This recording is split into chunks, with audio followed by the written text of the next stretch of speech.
At 2:17 p.m., with a cold drizzle pricking my face and damp wool clinging to my suit, the casket began to sink. The minister's words blurred into the hush of umbrellas.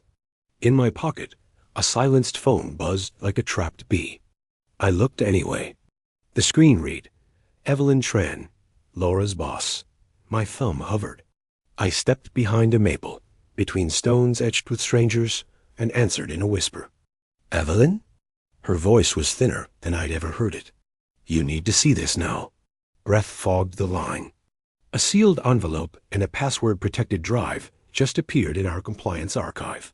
Lavra said a dead man switched to release it if she didn't make Monday's meeting. For a heartbeat, I heard both worlds at once, the thud of earth on wood and the soft click of a corporate trap opening. What is it? I asked. Proof, she said, but not over this line. Come as soon as you can. A gust lifted the canopy. Raindrops stippled the program in my hand until Laura's name bled. Around me, friends pressed tissues to faces. A pallbearer cleared his throat. The ground turned dark and slick.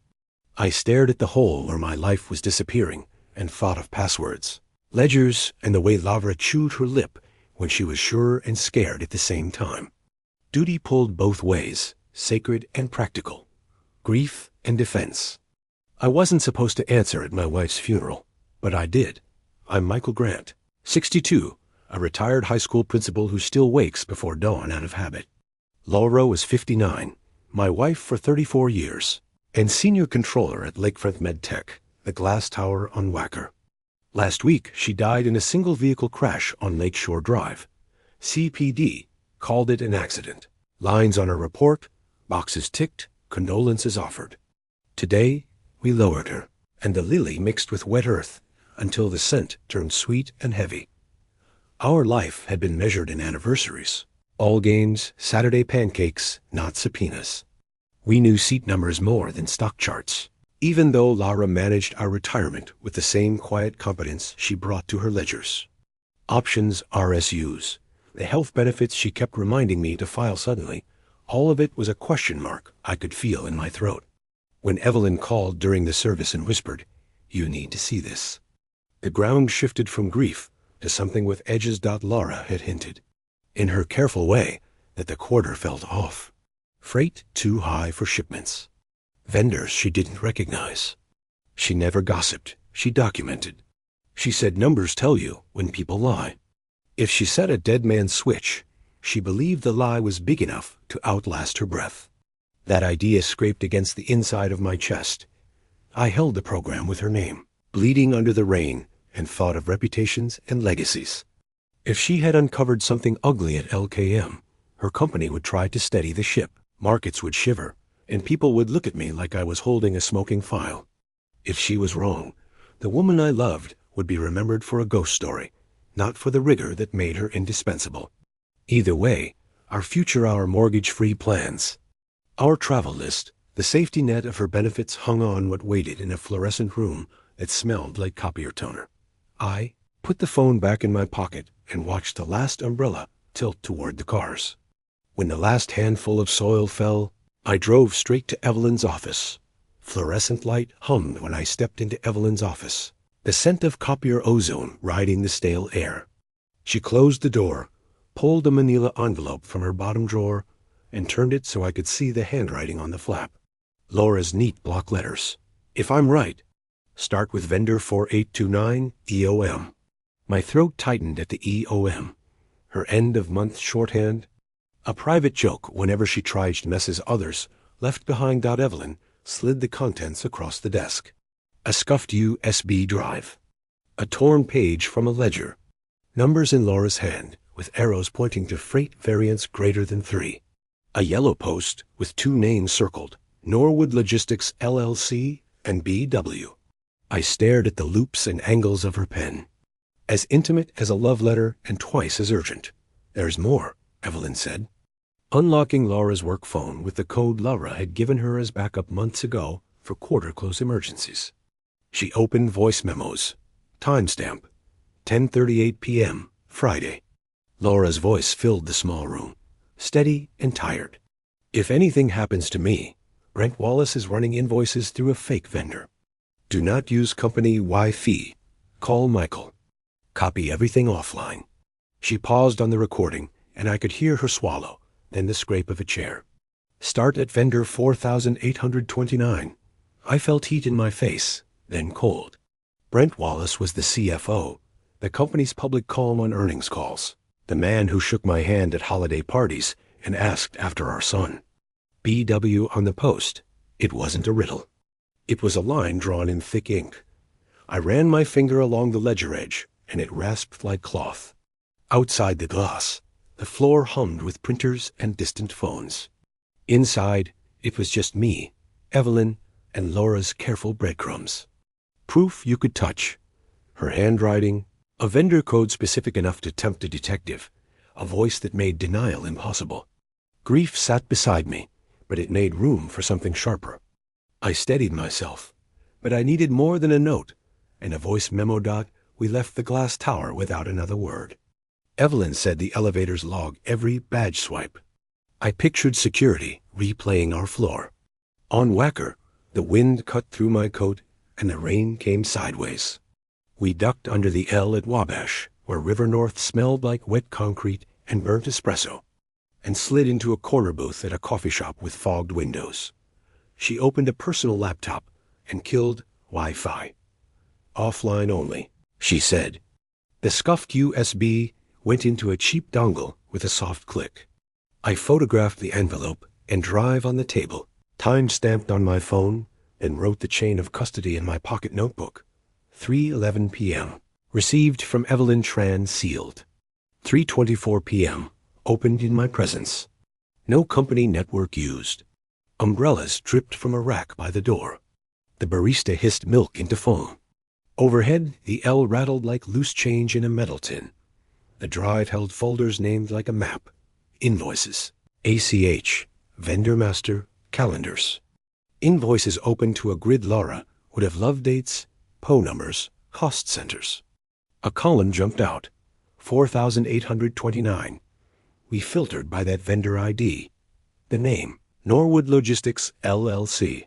The vendor master file showed a UPS store box in Oak Park and a bank account at Midwestern Community. I'm redacted in a sloppy PDF. AHA confirmations lined up like fence posts. Most released on Fridays at 4:55 p.m. Round figures that repeated with surgical neatness. We ran a quick pivot. 18 months. Total, $5,800,000. Duplicate invoices routed to the same account, often within minutes of legitimate freight bills. Lavra hadn't left us a hunch. She left us a pattern. What now? I asked. Preserve and escalate, Evelyn said.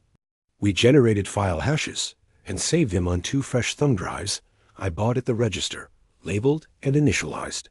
We wrote who touched what and when. No company email, she added. Outside counsel first, then law enforcement. And we keep Laura's name clean. A calendar export showed a bright block for Monday, 9:30 a.m. Controls escalation, CEO plus audit chair. Location boardroom C. My chest tightened. She had planned to walk in with numbers and spine. I sipped bitter coffee and watched rain track the window. Grief pressed at the edges, but work steadied my hands. This wasn't a rumor.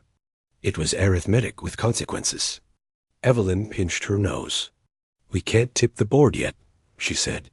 We sketched a timeline on a napkin, initialized it, and split the copies and drives between us. The L screamed overhead. My grief steadied into purpose. We needed someone who could open doors we couldn't. Right now, we had the breadcrumbs. Now we needed the badge. We started cataloging everything, one receipt at a time. The PDF invoices were near clones. Same font, same footer, identical creation timestamps, and metadata pointing to a single workstation alias. Norwood Logistics, LLC, appeared on each as vendor 4,829, with a ship-to-note that never changed. A quick state search tied the LLC to a UPS store box in Oak Park and a manager who fronted 3 other shells. The AHS port told the same story in cleaner lines. Round number transfers released on Fridays at 4:55 p.m. cycling through the same Midwestern community account and settling within minutes. Internal chat archives added color. One thread froze me. LW. Drop the questions. We don't need heroes this quarter. Another showed a junior analyst asking about freight spikes and being removed from the channel within an hour. HR emails showed Laura's ticket titled Unusual Freight Costs versus Shipments, escalated to the CFO's assistant and left unanswered for 5 business days. Building access logs were blunt. Brent Wallace's badge pinged the P2 garage on alternating Tuesdays, overlapping with a temporary badge issued to Vendor Rep Logistics. Security camera stills captured 2 brief meetings by the stairwell door, hats pulled low. We exported hashes for every file we touched, wrote them in ink, and mirrored the drive to 2 fresh sticks we could hand to investigators cold. Folder named COLI sat at the root of Laura's archive. Company-owned life insurance policies on key employees, including Laura, were listed with face amounts and beneficiaries. Legal, yes, but ugly in context. She had bookmarked it 3 days before the crash. I stared at the date until the numbers blurred. The story wrote itself in decimals and timestamps. Invoices that matched when they should have varied. Transfers that landed with the precision of a metronome. A shell with a mailbox for a heartbeat. A chat that told honest people to stop being honest. Grief fogged the edges, but the spreadsheet was a window cut into the weather. Lavra had done the hard part. All we had to do was carry it the last mile. Patterns like these don't argue. They accumulate until denial runs out of places to hide. I felt Laura at my shoulder, insisting we stick to process. Because process alone turns doubt into proof. At 7:12 p.m., Evelyn texted a former colleague, a forensic accountant who knew exactly who to call. 8 the next morning, we sat in a federal conference room that smelled like stale coffee and carpet glue. Evelyn introduced a USA Priya Menon from the Northern District of Illinois, Special Agent Robert Ellis from FBI Chicago, and Detective Luis Alvarez from CPD Financial Crimes, who was liaising with traffic. I placed the envelope and drives on the table. Ellis slid them into evidence bags, read the labels back, and had me initial the chain of custody form. A technician imaged the USB while Menon compared our hash list to the fresh pulls. The match was clean. We walked them through vendor 4829, the duplicate invoices, the Friday 4:55 transfers, the Oak Park mailbox, and the calendar invite Laura had set for Monday. Menon listened without interrupting, then clicked her pen. We'll start a 48-hour triage, she said. File hashes, vendor registrations, preliminary subpoenas to the bank and the UPS store, and a narrow preservation notice to the company. You do not contact the board. You do not confront anyone. Alvarez had a thin folder. Cook County Medical Examiner finished the autopsy, he said. No signs of assault, no talks beyond therapeutic. Traffic's preliminary points to a mechanical failure, consistent with a tie rod recall on her model. My mouth went dry. Menon watched me carefully. We're not alleging homicide. We're tracking wire fraud, conspiracy, and money laundering. Keep quiet. Do not confront anyone. Ellis outlined next steps. Seize logs before they're scrubbed. Interview the junior analyst who raised freight questions. Pull garage camera footage and lock down Brent Wallace's travel records. Menon explained grand jury protocol in plain English. If we go that route, we'll want a clean evidentiary spine. Invoices, ACH confirmations, vendor master edits, and authentication from custodians. Your wife documented well. Her estate can be treated as a whistleblower for SEC coordination. We'll advise you on how to preserve that status. I signed where they pointed and slid my phone into a Faraday sleeve they provided. Sympathies were replaced by subpoena templates and boilerplate instructions about non-disclosure. Through the window, the river moved like pewter under a low sky. The room hummed with fluorescents and printers, not condolences. The air tasted like dust and cold metal. We left with the receipt packet, a contact sheet, and the instruction to pretend nothing had happened. All we could do was wait, and then the company moved first. They moved first. By noon, a courier handed me a thick envelope from LKM's outside counsel, cream paper that smelled like ink and starch. The letter offered condolences and cooperation, and slid into legalese, an NDA, a mutual non-disparagement clause, and a death benefit enhancement contingent on my signature. A check today, they implied, if I promised to keep quiet tomorrow. I set it beside the receipt packet from the U.S. attorney and watched the contrast glow. Like two different worlds. An hour later, HR called to update beneficiaries. The rep's voice was syrupy and fast. She suggested a rush e-signature while I was still handling paperwork, as if grief were a window they could climb through. I told her to email the forms to Asa Menon instead. She hesitated, then said she'd circle back with legal. Evelyn texted 3 words: laptop wiped remotely.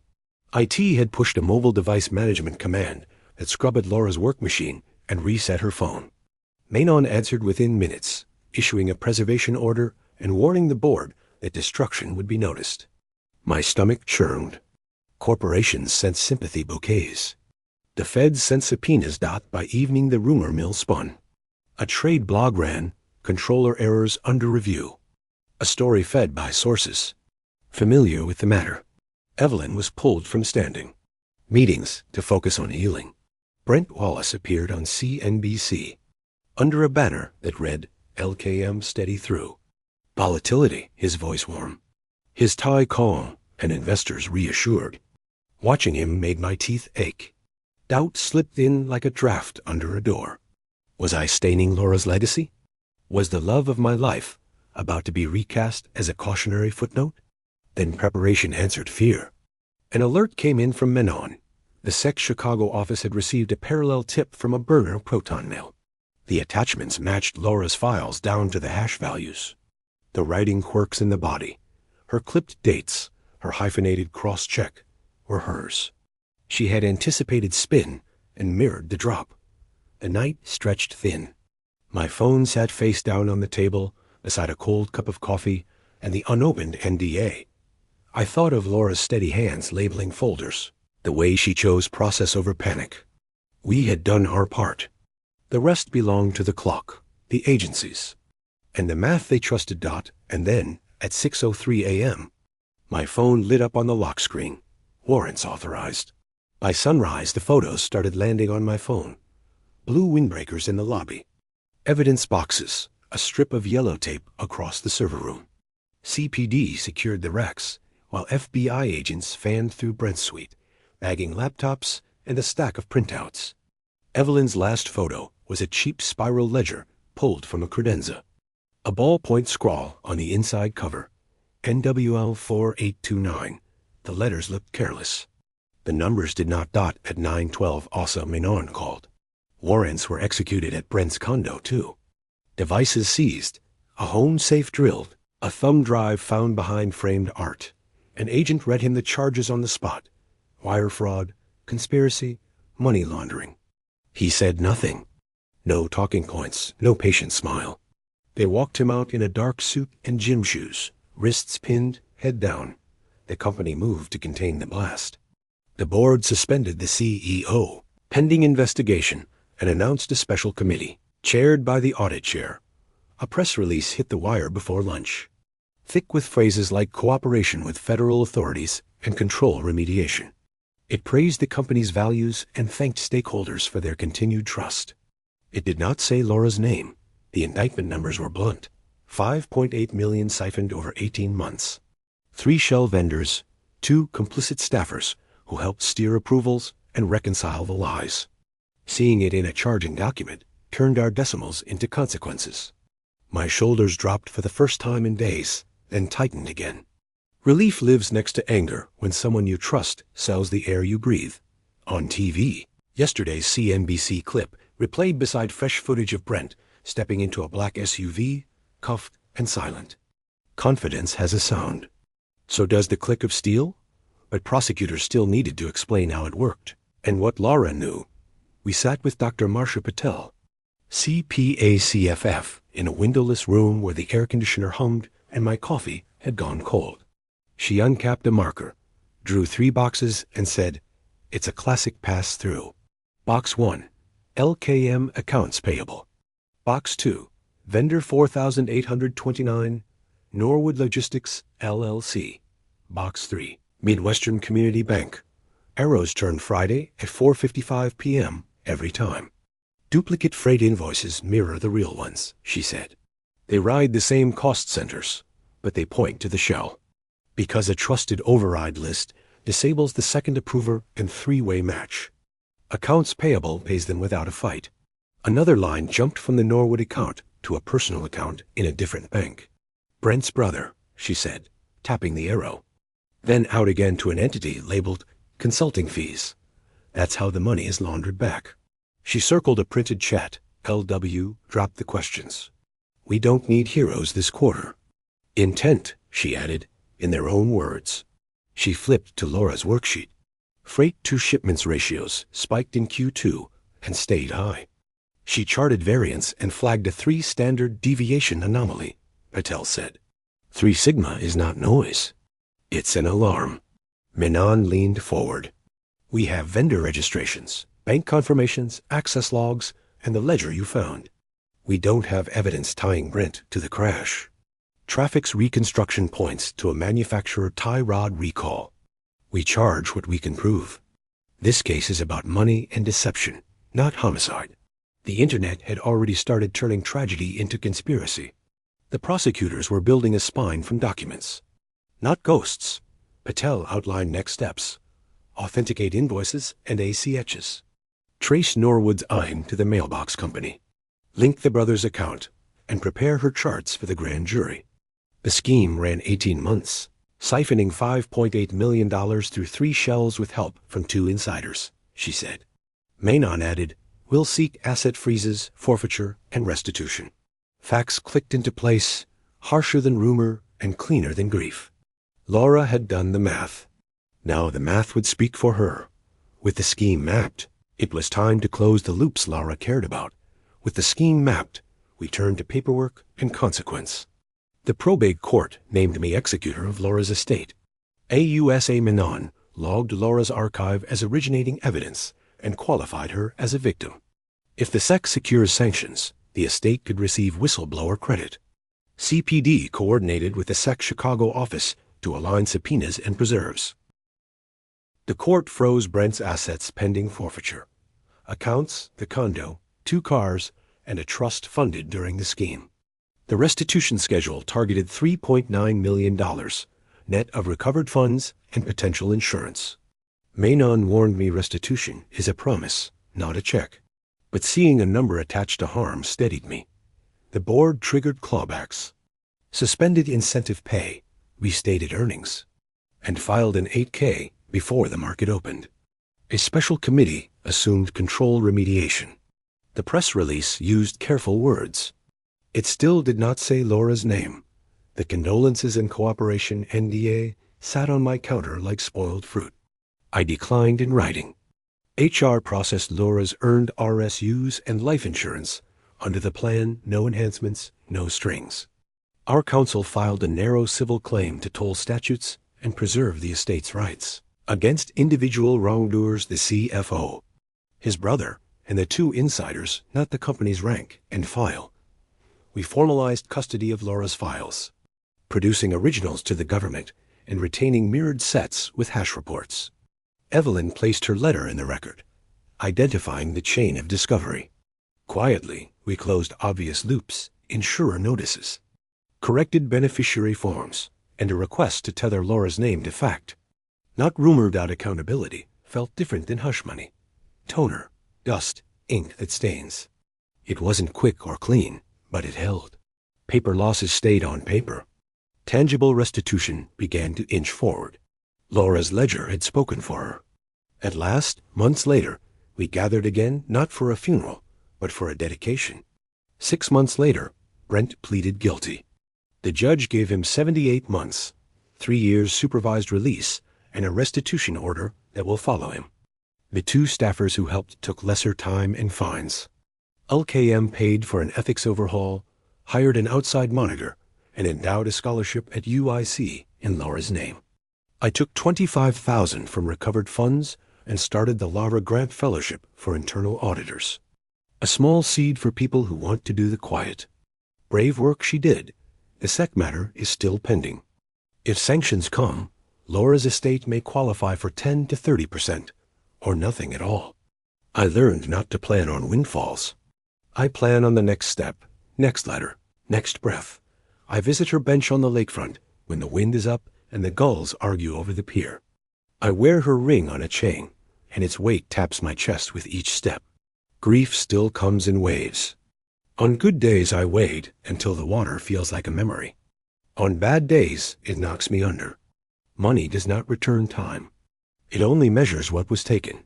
Evelyn returned to work as interim CFO. She asked me to speak to new hires during ethics onboarding. I told them the truth is dull until it isn't. I told them documents are both shield and light.